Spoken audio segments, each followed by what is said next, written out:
So like gestures and stuff? Gestures, yeah. Oh, yeah, gestures are a big one. Like circle for camera, V for flash, and then like V for flash. V for flash. Yeah. Welcome to Second Opinion, the reviews show here on the Nexus. I am your host, Ian R. Buck, and today I will be joined by Kharme Mahamed so we can talk about the OnePlus 6T. Find the show notes for this episode at thenexus.tv/SO59. All right, Kareem. So you bought this OnePlus 6T. You got the T-Mobile version, correct? Yeah, the T-Mobile version. Yeah. And what were the different... Like, I know they have the unlocked version T-Mobile. Were there any other carriers that carried it? No, only T-Mobile carries it, like, officially. Okay. Yeah, okay. but they're supported by Verizon. I don't know if AT&T support. They have. Yeah. I mean, I'm pretty sure that the unlocked version, since it has like all of the radios you could ever want, GSM, you can CMDM. just put any old SIM card in it and have it work. Mm-hmm. And one thing I'd like to add, the T-Mobile version is the mid-range model. They don't have any other model. Oh. So if you're going to the T-Mobile version, if you're gonna go buy it at T-Mobile, you're looking for the 580 model.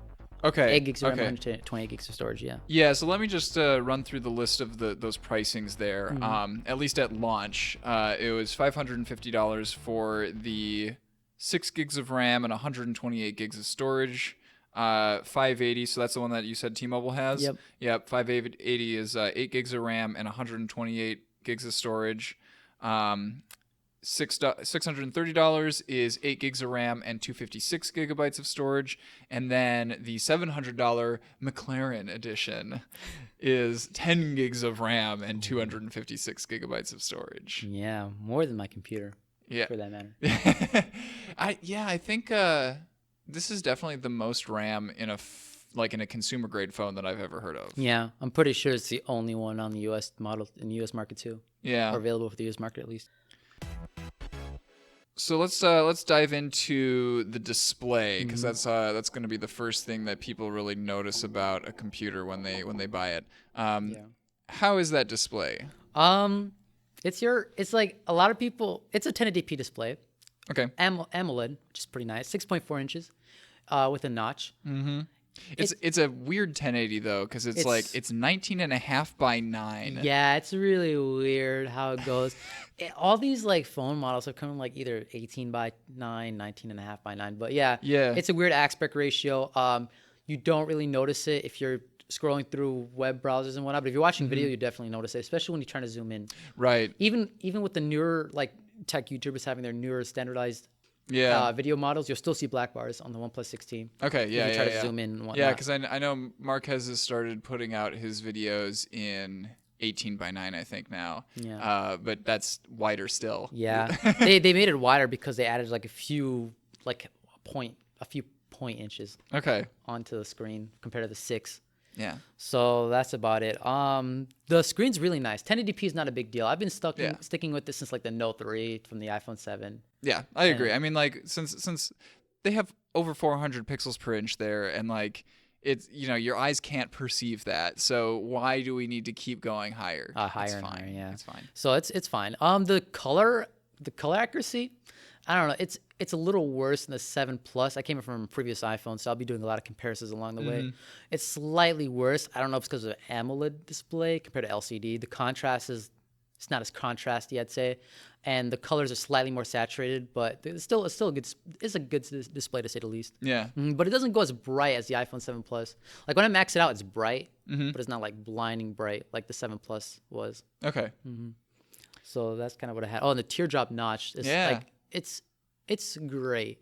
Like I know a lot of people hate notches. I per se also hate notches, but the teardrop notch isn't bothering to say. It's actually a really nice design. Like the way they implemented it, just it's a teardrop. Do they have like the notifications actually can take up all that space until they get to the notch? Yes. Okay, good. It does good. that. Yeah. And you can disable the notch, and when you disable it, the notifications are still up there, but it's just black. So the pixels are disabled, but there's notifications still up there. Oh, okay. There's still notifications up there. Interesting. I think there's a few other phones with notches that do that with. But yeah, I know the 6T does it definitely. Yeah, but the teardrop notch is nice. It doesn't bother me in the least. It's not like the Google Pixel 3 XL or Yeah. the iPhone 10. I think it's definitely like one of the most aesthetically pleasing ways to do a notch in a phone. Yeah. And I'm glad OnePlus figured that out because they'll be catching a lot of eyes, especially in the T-Mobile department when their T-Mobile customers just come in and they have it like on display and they come in and like, oh, that's a nice looking phone. Yeah. And when I was going in there too, the T-Mobile employees were like, yeah, it's a really nice phone. The display is really cool. It has a teardrop notch around. They're really advertising. Cool. And it's just fun to see. The in-screen fingerprint sensor. Yeah, I think that's the coolest thing about the display for me. It is the coolest thing in the display. It's like its novelty is not worn out. Yeah. It's still super cool. Like just opening it, turning it on, and just like this feels like magic. More magic than Apple could ever do. But yeah, it's great. It's not perfect to say the least. Like there will be times where it just like takes a long. It's inconsistent to say the least. Okay. Like most of the time, like let's say 65 to 70% of the time, it'll work it'll work really fast. It feels about as fast as when I had my 7 Plus, probably because it skips all the animations and whatnot. Oh, okay. Yeah. Compared to the 7 Plus, yeah. But there are times where like if my hands are really like oily or has a lot of lotion on it, I try to use it. It takes a little longer for the fingerprint to display. Or if my hands are really dry, it'll take a long time to display. Yeah. Or to unlock the phone, I'm sorry. And there are just random times where it just doesn't detect the fingerprint. It's been happening more often now. But I just have to like hold it and then tap it off and just keep, and then at some point it'll work. Right. They say that the fingerprint sensor like learns your fingerprint. They claim it does. Right. Yeah. So the more data accurate. points it gets. Yeah. But I'm a little skeptical on that. But they're improving the software updates. Like 9.0.1 to 9.0.2, I noticed a speed increase on the fingerprint sensor. Okay. So yeah, so that was pretty nice. That's good to hear that at least they're fixing some of the issues via software. Yeah, I'll mention software more later, but yeah. And it is, I think it's a really interesting piece of technology because like most fingerprint sensors that you encounter in phones are actually like, they're physically detecting, like the curves of your fingers as they're touching, whatever surface it is. But like with the in-screen fingerprint sensors, they are literally like shining light at your finger from underneath and then detecting, the reflection of that back towards this sensor that is actually under the glass. Yeah. So the glass itself isn't detecting like, how your fingerprint feels. It's basically just like seeing what it looks like. Yeah. And that's actually a really quick technology too. I'm surprised they figured it out to use such a device that way. It's really nice too because like there are other ways of doing in-screen fingerprint sensors, but you would see the fingerprint too. This one you don't see it at all. Okay. Like you don't see like any of the technology or the materials that are used for it. It's just like you have that kind of image of a fingerprint that you just put your finger on there and it works. So that's really cool. And the light, I mean, when you have ambient mode on and you tap it to turn it on, when you hold your fingerprint on it, the whole display just brights. Just like turns on, which I thought didn't happen at first, but when I got it, it actually just blows up the entire display. So when I was trying to open it, which is interesting because it is an AMOLED display, so it wouldn't have to turn on all the pixels if it didn't want to. It's weird because even when I have it like just on the lock screen, it doesn't do that. It just lights up the specific part. So I don't know what OnePlus's logic was that on there, but it still works. Like whenever I use it at night, it just blinds me, but it's not a big deal. At least the pixels on the black don't turn on. Okay, yeah. On the iPhone. Good. Yeah. So there's that. That's pretty much what I have left on the display. It's a good display. The fingerprint sensor is great. And I hear that it came with a free screen protector in the box. It came with a free screen protector in the box. Granted, it's like a plastic one, but it's still great. Like the fact that they gave us one. Yeah. Like it kind of makes up for the fact that they have no headphones in the box. So it's like, you compromise one way or another, but it's still nice. I have headphones myself, so I mean, it's not a big deal.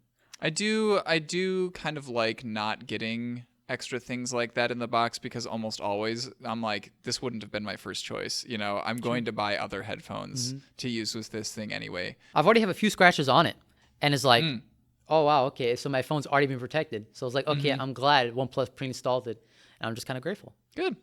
Yeah. So yeah, all around good things. All right, so let's move on to the physicals, the look and feel, build quality of this thing.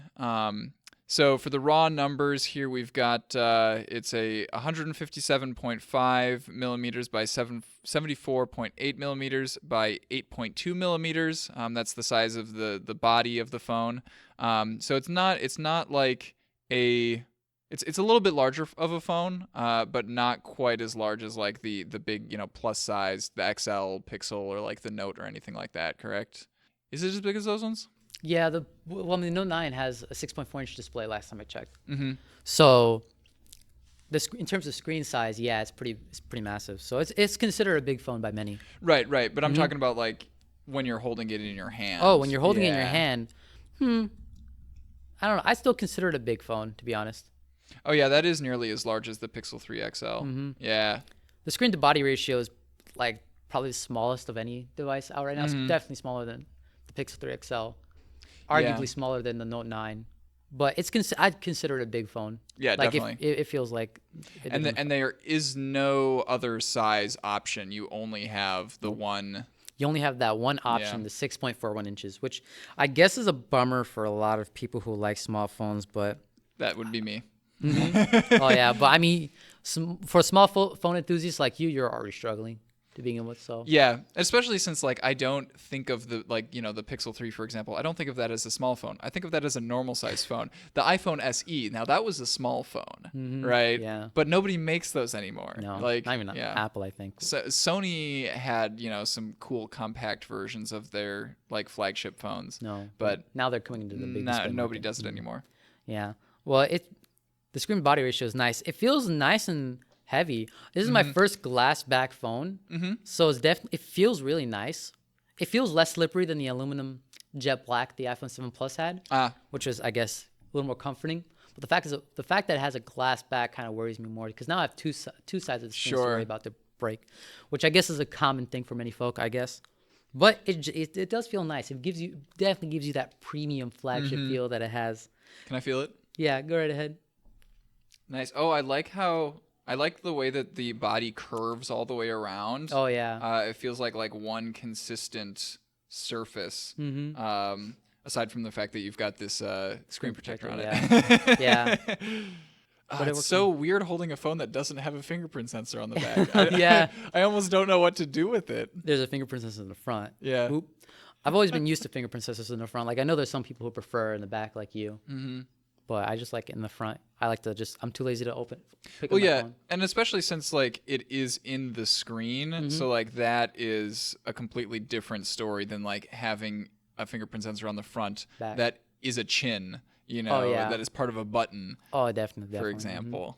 Yeah. It looks clean. Feels clean. I have a screen case on. I got it as a gift from a friend, but it's nice to have. Oh yeah, one thing I forgot to mention is the phone also comes with a free silicone screen case. Oh. Yeah, like a free silicone case. Okay. Nice. Forgot to mention that. Is that the one that you've got on it right now? Or No. Did you buy a different one? No, this is a gift from a friend. Okay. She bought it online on Amazon. It was like $20, I think. Yeah. But yeah, it does come with one if you didn't know. So if you're planning to buy a case but you don't have one yet, that's your good temporary solution. Right. Given by OnePlus themselves. That's definitely a good thing because I almost always like fail to plan ahead. Like I buy a phone and then like the day that the phone comes, I go, oh wait, I should buy a case too, and then like I have to wait for the another 2-day shipping or whatever. Oh yeah, and then it's like a big struggle. Yeah, I get that, but I'm so glad OnePlus had it.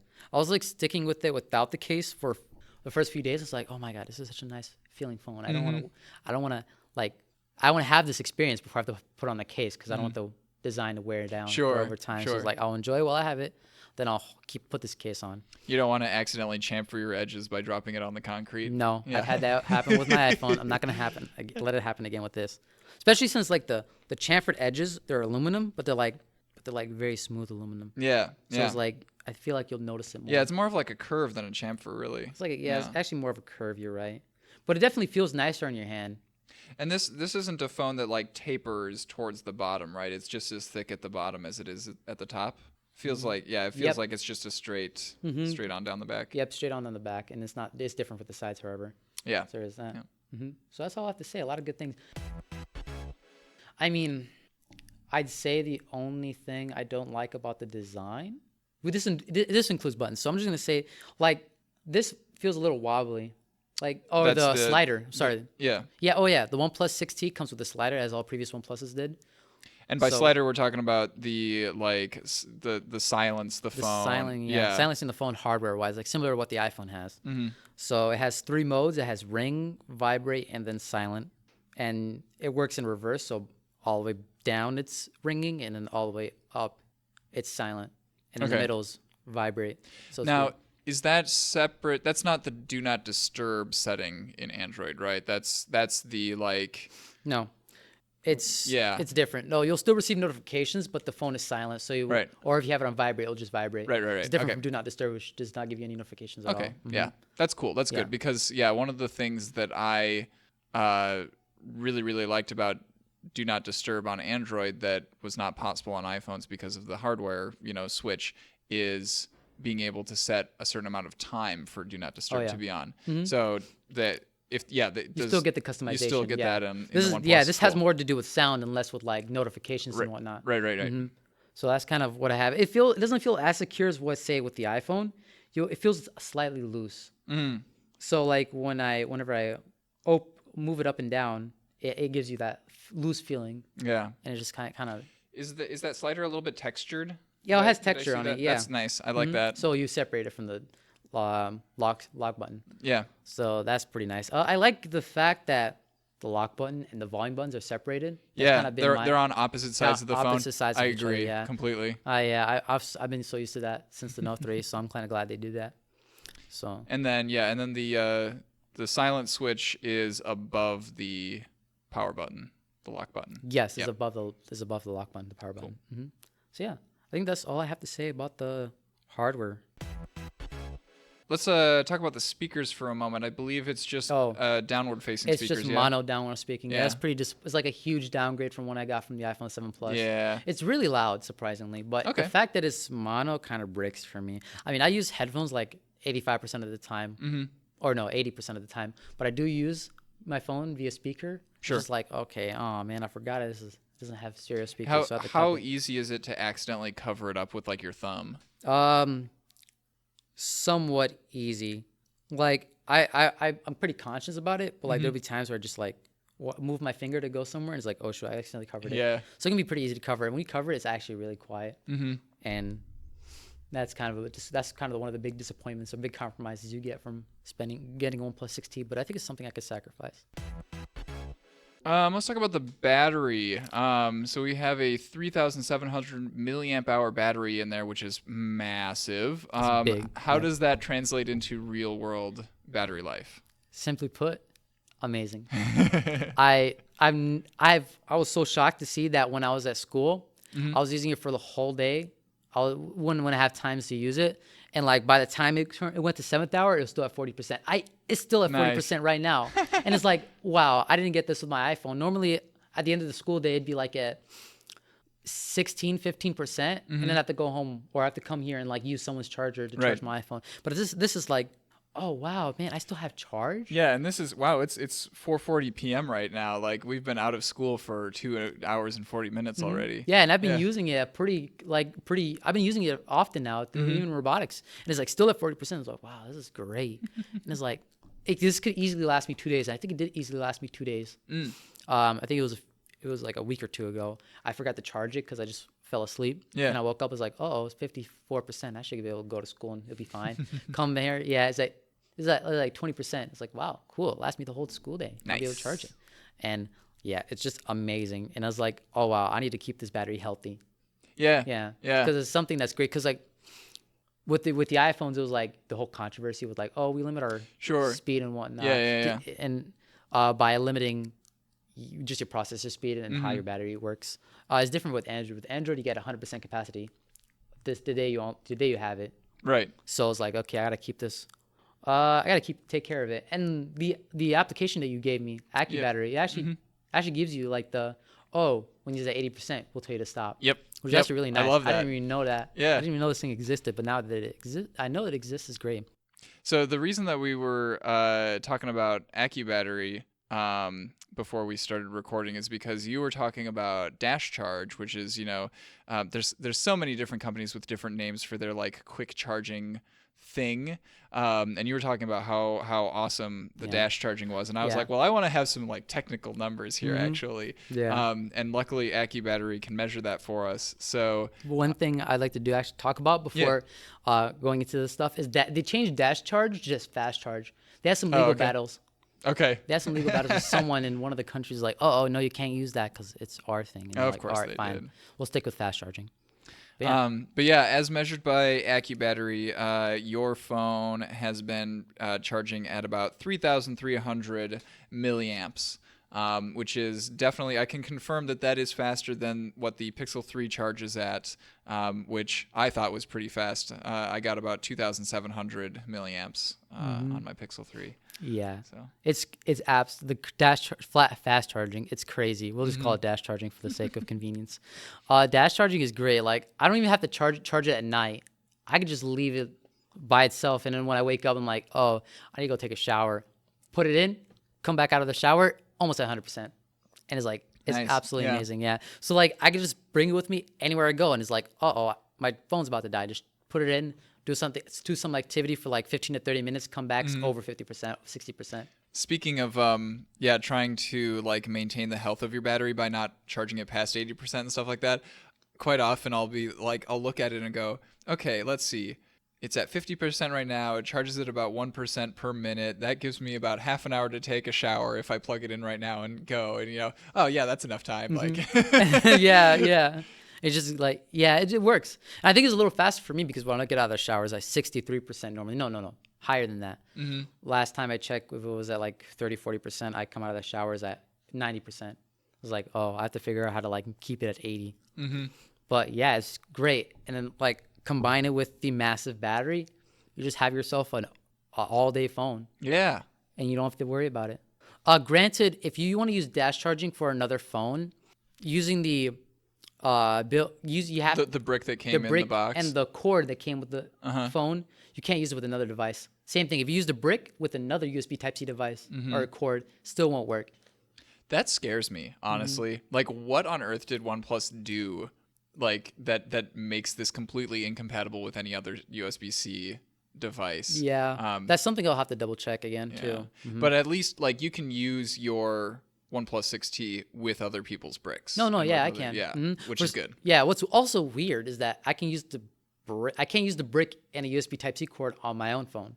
What do you mean? Wait, what? Like like not using the standard Type-C cord you get with OnePlus. If you don't use that and use say your Anchor USB Type-C cord you have with you, you use it with the dash charger and you use it on the Type-C, that won't work either. Oh, okay. Right. Got it. So if you want to get that super fast dash charging, that extremely fast speed, you can only use it with the standard OnePlus USB Type-C cord and their dash charger. Right. So that's a pretty big setback, but it's still extremely So fast. I guess it'll be interesting if like your cord breaks or if your brick breaks or whatever, and you go, well, I have other bricks and cords here, but they're not dash charging. So like, will it be worth it to you to go to OnePlus and specifically buy a new one of these, or will you settle for like I've been spoiled. So normal, speed charging? That's gonna be a painful choice, especially since this doesn't support power delivery.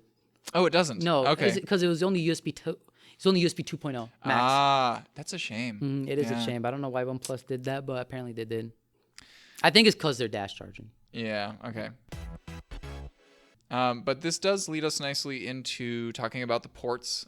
So yes, we have a single USB-C port and no headphone jack. jack. No, you get a dongle in the box. Yeah, and I believe that this is the first phone that OnePlus has put out that doesn't have a headphone jack. No. The community was pretty disappointed. Yeah. To say the least. You know? It was very disappointing. Like they even did the poll, like, "Hey guys, do you still want the headphone jack? Like, tell us, because we care about the community." Like I think a vast majority of the community said yes, we want the headphone jack. Yeah. Then later on, they're like, "Oh guys, sorry, but the newest OnePlus won't have a headphone jack. We know you deeply care about this port, but it simply could not fit into our phone." Which I mean, I could believe that somewhat because they have the fingerprint sensor. And they have that massive battery. So, I mean, that's somewhat of an excuse, but it's still disappointing to say the least. For other people, for the community in general. For me, I already was way past the painstaking. You were already living that life? Yeah, I was already living the dongle-free life. I had the 7 Plus did not have a headphone jack. Right. That was pretty painful. I used the headphones that came with the iPhone. the AirPods that had a lightning cord instead of a 3.5 mil jack. Yeah. So I used that for a little while. I lost it. Then I bought my own wired noise canceling headphones, and I had to use the dongle for that. So I used that for a little while, but I ran into some problems with the dongle. So I was like, okay, I give up. I'll just buy wireless headphones. You win, Apple. And I did that. And then I bought.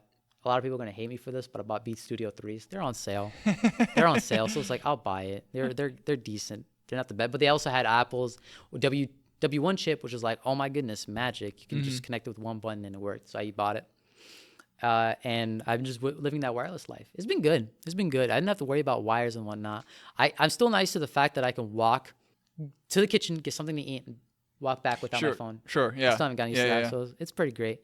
But yeah. Yeah, now you just, run into times where you ask your teacher for a charger for your headphones before we record a podcast, Oh, yeah. Charging 2 devices now is a bit painful, but it's something I can live with, especially since my teacher has all the cords in existence. Yeah. So it's pretty convenient. So, yeah, that's all I have to say. I mean, no headphone jack is pretty disappointing, but it's going to eventually happen. Yeah, it kind of reminds me of like when OnePlus all of a sudden didn't have mobile payments. Yeah, when they took NFC. Yeah, I heard about that. That was crazy. Do they have it in this one now? Oh, no, yeah. It was good. huge community So it was just the one model. It was just the OnePlus 2, yeah. Okay. OnePlus 3 and above got NFC. Okay, good. I have NFC here, and it's great. I used Google Pay a few times. Yeah. Google Pay is actually extremely convenient. Yeah, it is. I love it. Yeah, it basically works like Apple Pay. Yeah. I mean, it was working. I would argue that Apple Pay works like Google Pay because Google Pay existed first. True. Boy, Google Pay uses NFC chips? Yeah. They've had. I remember when I was in high school and Google announced that. Let's see, what did they call it back then? I think they called it Android Pay back then. Oh, okay. Yeah. Oh wow. Okay. Well, I mean, Apple Pay copy Google Pay then. All right. Yeah. But NFC is great. I'm glad I have it. I'm glad it's not gone. There are a couple of things that let's see. They don't have a notification LED not anymore. In this one, which I like. I guess this is the year that the notification LED just dies because the Pixel 3 didn't have it either. Yeah. And since you've got like an ambient display, the always on display, right? So it's not as big a deal because you can just see your notifications there. It's not always on. It's just ambient. You have to tap or raise the way. Okay. I never lived. I had the LED lights when I was in the Note 3, and it never worked with me, to be honest. I didn't prefer it. So when I went to iPhone 7 Plus, I didn't miss it. Right. But I'm sure a lot of people will miss it. Yeah. Will miss it. Yeah. And then the other thing about the physical device is that it is still not IP certified for water and dust resistance, which I don't think that OnePlus has ever done that. No, I don't think they'll ever do that because it rises the cost of the phone. Sure. And they want to keep the phone cost low, even though they still risen it. I feel like if they do one more rise in price, which they shouldn't, they should add the IP certification. Even now, they should add the IP certification. I feel like the price they're at now, they could be able to afford it. Yeah. Like they've been rising it the past few years. I don't know what they've been doing with the rise in price, but yeah, I don't know. They say I saw some like teardowns of the phone. It's built like it's like that is water resistant, but the fact that there's no IP certification, just like you still got to be a little more careful. You never know. You never know. Yeah, definitely. So that's a bummer. It's not as big as a deal. Even with my 7 Plus, it was IP67 certified. I never let it like 1,000 feet. I kept it like 1,000 feet away from any liquid source. No, that's a lie. I took a picture of water, like underwater with my F7 Plus. Oh, okay. Yeah. I was confident because it was IP67 certified. So I was like, it worked fine after that. So that was kind of the one time I used the water. Speaking of taking pictures. Oh, yeah. How are the cameras on this thing? The cameras? They're great, but they're not amazing. I would say I've taken some photos and whatnot. Let me look at them quick because they're good. I'd say they're good. Like color is really nice. OIS is amazing. Plus EIS, that's just like icing on top. I mean, and that's electronic image stabilization. Yeah, okay. OIS plus EIS. It works nice, especially like when you have good lighting. The photos will look really nice. I went to a field trip to the Minneapolis Institute of Arts. So I took a bunch of pictures there, and photos look really nice. Like it's what you expect. Like it's the it's the point and shoot I expect from a phone. Okay. Like you point it, shoot it, and you get a good photo no matter what. Yeah. Like that's what I want from a phone in general, and that's what I got from the 6T. I'm satisfied. One thing that's weird is that if you can go into specs right now, the back has a 16 megapixel main camera. Yep. And a 20 megapixel secondary. Yeah, I was really confused about that. Yeah, but when I saw the numbers. But the secondary isn't telephoto. It's not. And not is it wide angle? Just a copy. But the weird thing is, why is that the secondary one then? I don't know. But the weird thing is, it zooms in when you go 2 times. Okay. But it's not an official telephoto lens. They don't, at least on the specs, it's not telephoto, but it zooms in. It's confusing. Very. I don't know why OnePlus did it, but they did it. Is that like are they using that secondary one for like depth information and for like sharpening images or something? I don't know. Probably. I mean, they have portrait mode like every other Android device has now. Yeah. But it's just like, it's weird. Yeah. Why they did it. I mean, portrait mode, I've tried it. It doesn't work that well. It doesn't work as well as the iPhone. Okay. Because they're the one that pioneered it, quote unquote. But it's just like, well, I don't know why the second one's there, but it's there. So it's like, hey, it's slightly higher megapixels. So I'm assuming they did that to make sure they don't sacrifice the quality for when you zoom in. Right.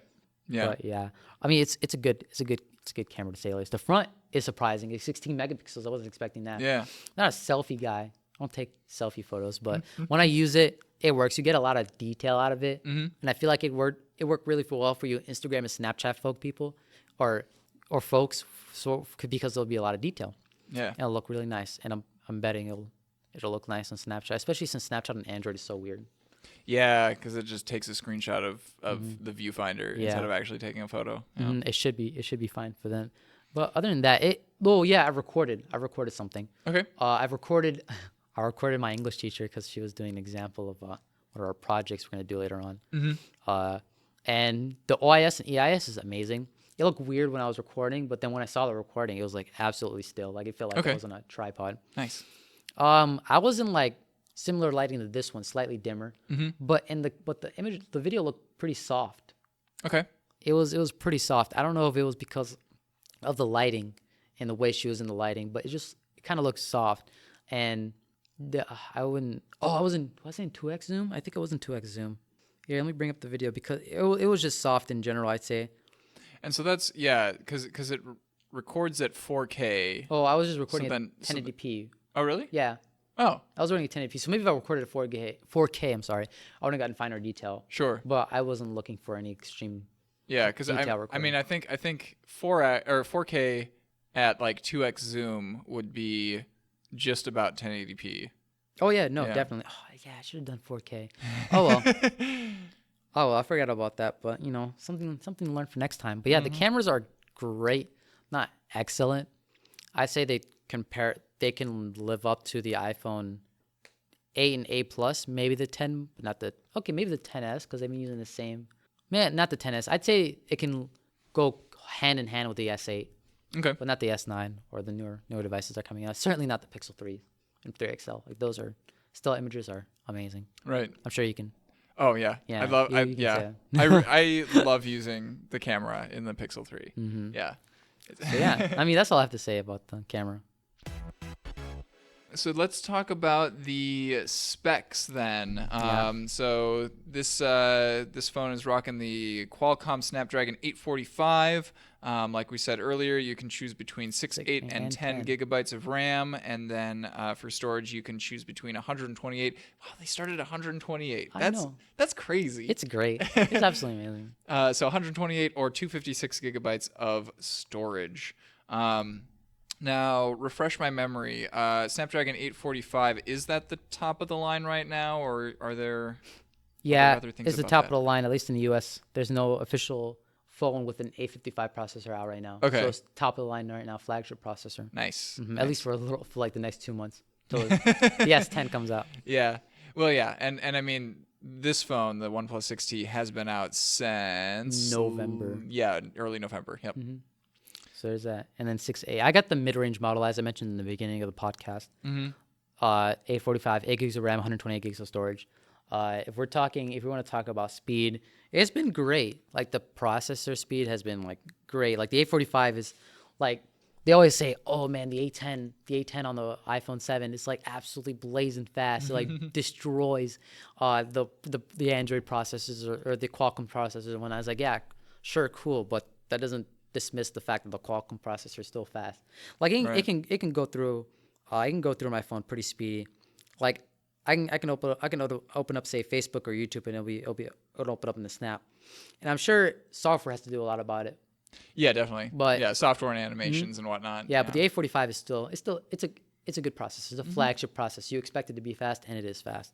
So that's kind of all I have to say about it. 8 gigs of RAM, on the other hand, it's great. It's a bit overkill. How far back in like your history of apps that you had open previously, how far back can you go before it actually has to like load something from storage? No, oh wow, that was pretty far back. Yeah, it just opened up immediately. So I think that was still in RAM. Let's go see. Let's go Discord. Okay, Discord had to load from. Well, that's storage. actually where it originally was. So, but it was still had to load. Right, but like it gave you the splash screen. That means that it was. I actually haven't tested that. So let's go to Google. Okay, that was in RAM. Wow. Okay. I'd still say it's overkill. Like I wouldn't go this far back for any of my applications. Yeah, I agree. I agree. But it's 8 gigs overkill, but it's nice to have. I mean, here's the important part, right? It's 8 gigs of RAM, and it was still only like $500 whatever dollars. Oh yeah, that's the crazy part. Like 8 gigs of RAM, and it was only half the cost of like phones that don't even have 8 gigs of RAM, like the Note 9, exactly, and the Pixel 2. Yeah, and it's like, oh wow, okay, I'm getting the overkill phone for half the price. It's pretty nice. And the 128 gigs of storage baseline, that's actually amazing. Like I've been stuck with 32 gigs phones for like my entire phone life, and it's just to have a phone with 120 gigs of storage is absolutely mind-boggling. Like I actually install games now. I've been so used to like uninstalling games and whatnot. It's kind of been a habit not to install any games or not. So I have to get back into the habit of installing a bunch of games to see if I can play them and have fun with them. But it's so great. Now I can actually install my entire Spotify playlist. Yeah. Without having to worry about it. It's like 9 gigabytes, and I can tell you for a fact that my iPhone could not install that. It just say not enough storage on your iPhone. I have gotten into possibly a bad habit of just being like, oh, what? This is like a 2-hour and 45-minute YouTube video that I want to watch later. Like, yeah, let's just download it at 720p. No problem. And now you just have it on your phone. You forget it. You even had it. Exactly. And I was like, I mean, you have 128 gigs, so like, why bother? Exactly. Yeah, I would love to do that if I had YouTube Premium, but I don't. But I will do that one day with one of my Netflix shows. See how that goes. Yeah, yeah, that's true. Yeah, I did. Oh man, I downloaded like an entire season of a Netflix show as well. I was just like, why not? Why not? Yeah, why not? You have 128 gigs of storage. Might as well waste it. And yeah, it's great that I don't have to worry about storage now anymore. It's great to see. It's great to hear. Yeah, especially since it's in the baseline, that's a really good value. Yeah, that's a hacking good value. Alrighty, software. So they still call it Oxygen OS, which I think is kind of goofy. But it's so it's their version of Android, currently based on Android 9. And I think that the user interface is pretty close to like stock Android. Yeah, stock is really close to stock. It basically is stock Android. Like you have your few quirks you get from OnePlus. Like on the T-Mobile version, you do get Google Feed on the side. Sure. But on the unlocked version, you don't get Google Feed, at least from my knowledge. It might have changed. But you get like just your regular OnePlus feed and whatnot. So you're talking about on the launcher. Yeah, on the launcher, on the OnePlus launcher, which they have. Other than that, it's pretty much stock Android, which is what I wanted. It's really nice. But they do add some fancy perks that are only available on OnePlus that actually help with your phone. So like gestures and stuff? Gestures, yeah. Oh yeah, gestures are a big one. Like circle for camera, V for flash. And then like V for flash. V for flash. Yeah, that's actually a great one. I use it a lot. So yeah, V for flash, and there's one more. I can't figure it out, but yeah, there's a gesture for screenshots on the OnePlus 6T too. But it's really convenient. And one of the biggest things that I use for the 6T for the way they customize Android is that they have a dark mode. Yeah. So that's really nice. So I just go into the settings and like there's a dark mode right there. Good. And it just looks really nice. So how many system apps does that affect? It affects the phone app has a dark mode. OnePlus has their own messaging service, but I don't use that. Okay. I use the Google Messages. The Android Messages. Yeah, the Android Messages. Yeah, that is like own custom dark mode, but it's not as dark. But it doesn't affect as many apps as you think. Like it doesn't affect Right, the notification sliders. tray. No, it still sees a normal one, but it does affect like the settings menu. Yeah, and the quick settings up above looks like that was dark as well. Yeah. And the quick settings as well. But other than that, is like you're still nice to see that it has a dark mode, but it doesn't affect. It's not like system wide. But the fact that there is one is really nice.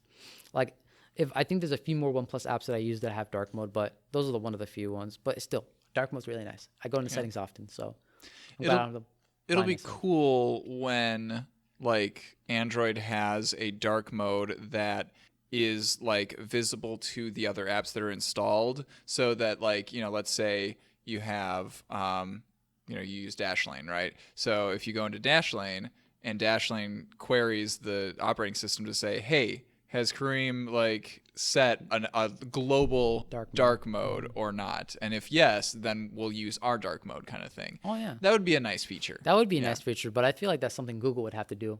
Yes, definitely. And then something OnePlus would have to do. But the fact that OnePlus implemented their own dark mode is really nice. Something that's available on just OnePlus and on Android phones is the fact that you can change your gestures and navigation bars to like.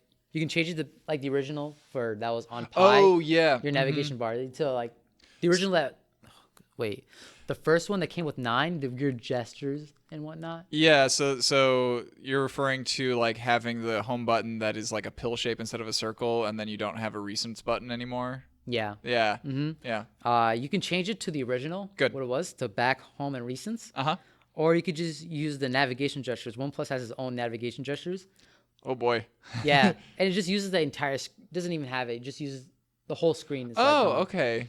So like, yeah, it gives. So you can't see the home button anymore, but like, yeah, you have gestures to use it. Right. We can't show it on the podcast, but like, go look up. But you just drag up from the bottom of the screen, no matter where you are, and it brings you to your launcher. If you do the side, I think one of these sides, it opens up your apps, recent apps. Yeah, recent apps. You do that. So it's kind of like similar to the iPhone, so where so like dragging up the and then to the right. Up to the right, yeah. Yeah. So it's cool.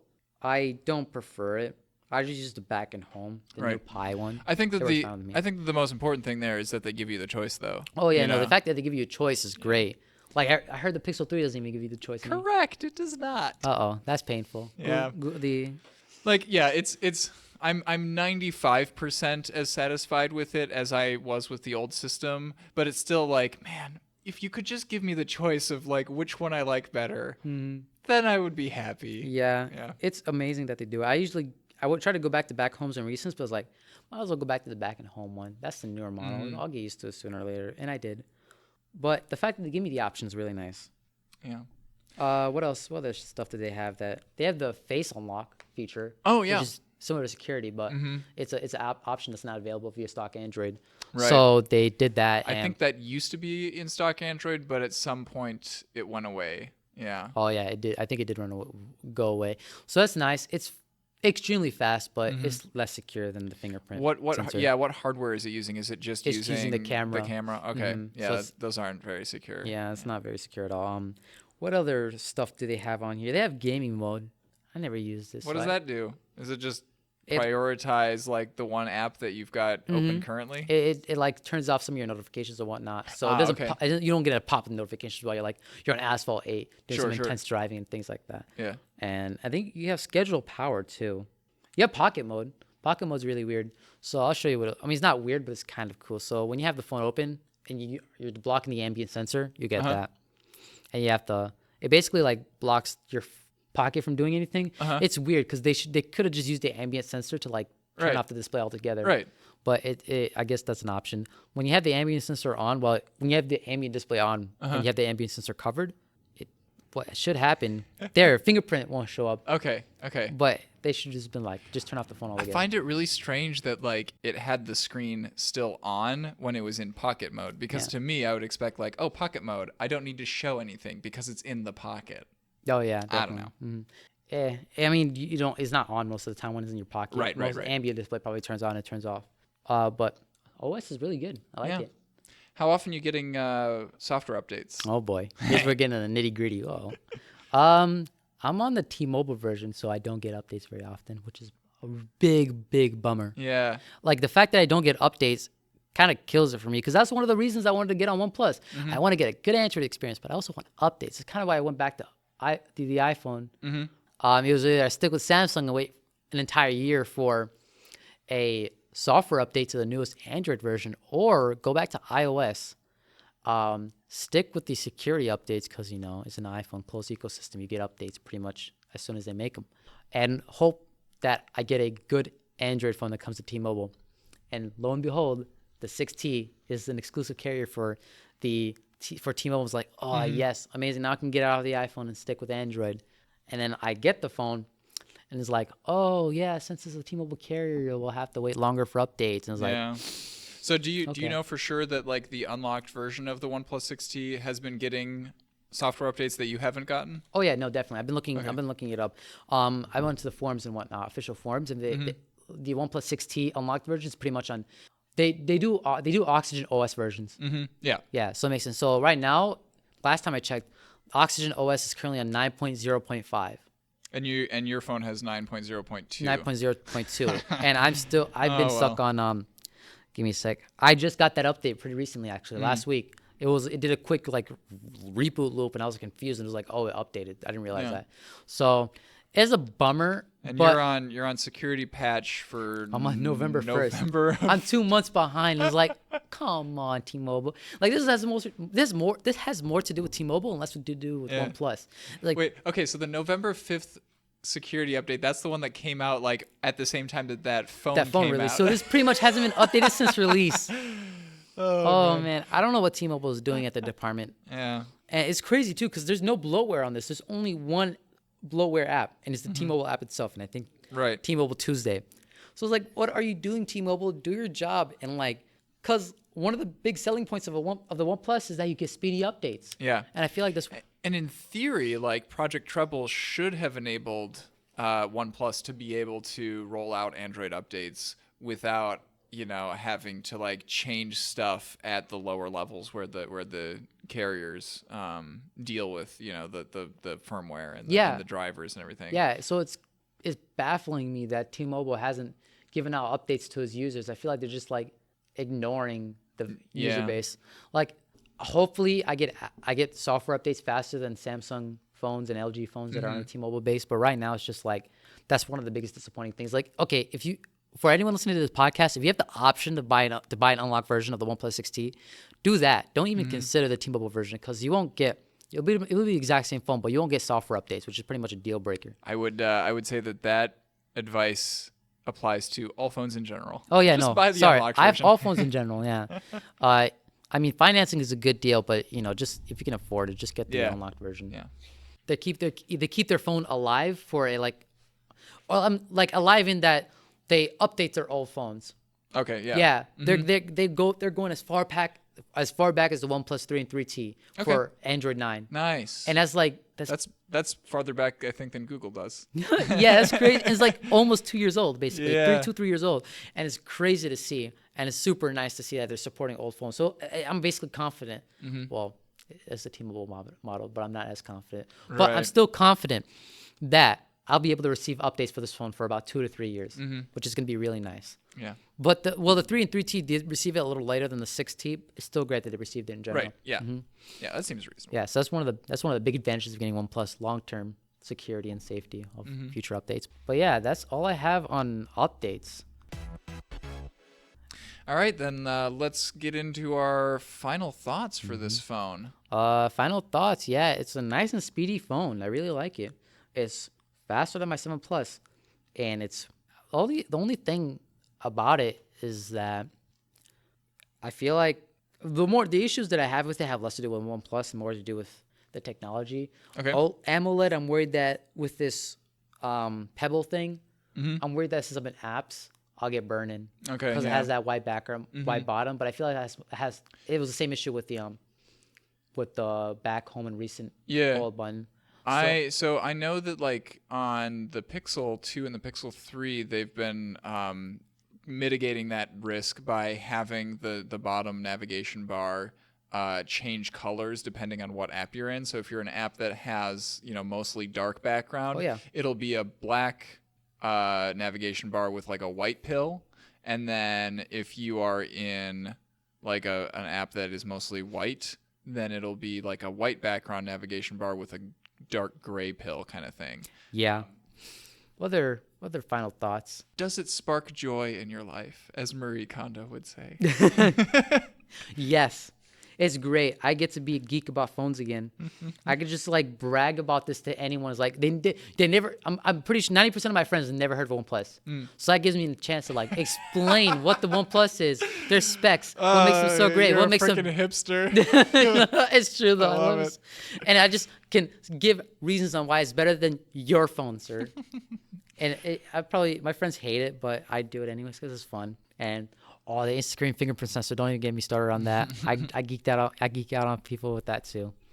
But that's great. Yeah, and I think, I mean, OnePlus is continuing to like occupy that space of, you know, that they started with, that, you know, we are the flagship killer. We are giving you a phone with flagship specs, in this case much better specs than a lot of flagships, right? At, you know, half the price, at 3/4 of the price, you know, that you would be getting a flagship phone. Yeah, they're still definitely catering to that market, but they have, with this phone, they've been trying to get in the mainstream just a little bit. They're like touching the mainstream market with this phone. They removed the headphone jack. They kind of mainstreamed the design and whatnot.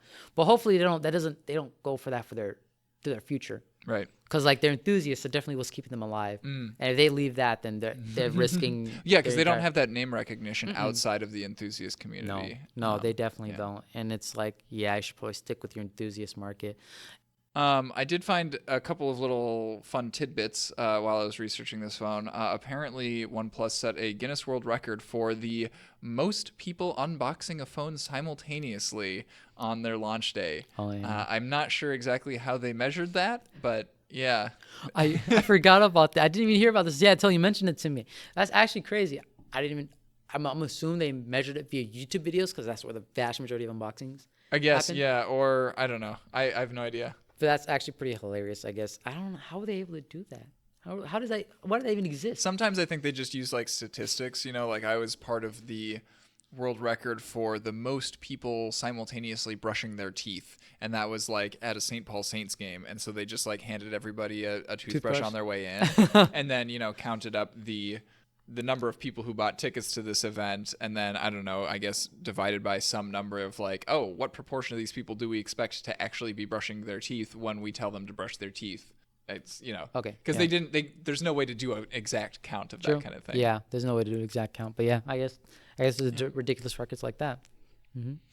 I also think it's really interesting that all of a sudden we've got like 3 different phone companies that are coming out with car themed phones. Like we had, I don't know, was it the Huawei who partnered up with Lamborghini or something? And like OnePlus is McLaren and somebody else is Porsche. I don't know. Someone's a Porsche. It's like a theme thing they do every year. This is actually something I've seen as a theme. Last year, OnePlus did Star Wars theme. And then the year before that, or maybe the same year, them along with Samsung did, it was last year, 2017. Them along with Samsung did an Avengers theme. Okay. So they released an Avengers theme for phone. Them and Samsung. I don't know what year Samsung did it. Oh, didn't somebody do like an Iron Man themed phone or something? Was that Samsung? I think that was Samsung. It was either Avengers or Iron Man. One of those two. Yeah, because it wasn't just like the physical phone. It was like you get a wallpaper and like, you know, the whole theme is Iron Man-ish. A whole like app icon collection. Yeah. And the whole unboxing is like that's right. Avengers or Iron Man. These stupid gimmicks. Yeah, it's gonna happen next year again with the next Samsung phone and the OnePlus phone. The Star Wars one was really cool though. It was like white and red. Oh, okay. And it looked really nice, yeah. But yeah, that was... I mean, I don't like cars, so I guess you'd have to do like a specialized bike, you know? Yeah, specialized bike for your phone. I feel that'd be great for you and a few other people. Thank you for listening to this episode of Second Opinion. Kareem, where can people find you on the internet? Oh, well, yeah, people find me on the internet. I have a Twitter. Oh, yeah? I'm not that active, though. I want to be active. That's one of my New Year's resolutions, be more active on Twitter. So find me on @mKharme, KHARME001 on Twitter. You can also find me on Instagram. My name is KH_AR_ME for Instagram. And I think those are the only major social medias that go on. Getting all those Yeah. 6T selfies. Oh yeah, on definitely that get Instagram. those. I'll be definitely getting those 6T selfies and 6T camera. I do a lot of like nature and nice. just photography in Yeah. general. So you'll be seeing a lot of 6T photography in my Instagram. So yeah, if you want to check it out, go there. Nice. And I'm Ian R. Buck. You can find me on Twitter as Ian R. Buck. Second Opinion is released under a Creative Commons Attribution license, so feel free to use any part of it that you wish as long as you link back to the original page, which is at thenexus.tv/SO59. Second Opinion is a production of The Nexus TV. We are a network of technology-focused shows, all of which can be found on our website, thenexus.tv. If you would like to discuss this episode with other listeners, please go to our subreddit at reddit.com/r/thenexustv. And if you are able to support us financially as we continue to make technology-focused educational content, please visit our Patreon at patreon.com/thenexustv. Until next time, have a good one.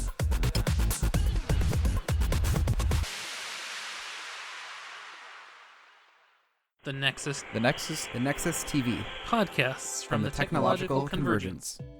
Tech news is dominated by big, bombastic personalities. Developers. Sometimes we're filled with awe. Wow. Yeah. Sometimes they throw shade. Toxic hell stew. Sometimes they inspire. Live, learn, and love. On our show, Nexus Special, we recap and analyze all the biggest announcements and keynote events in the tech world. Subscribe to Nexus Special in your favorite podcast player today. I got one more thing.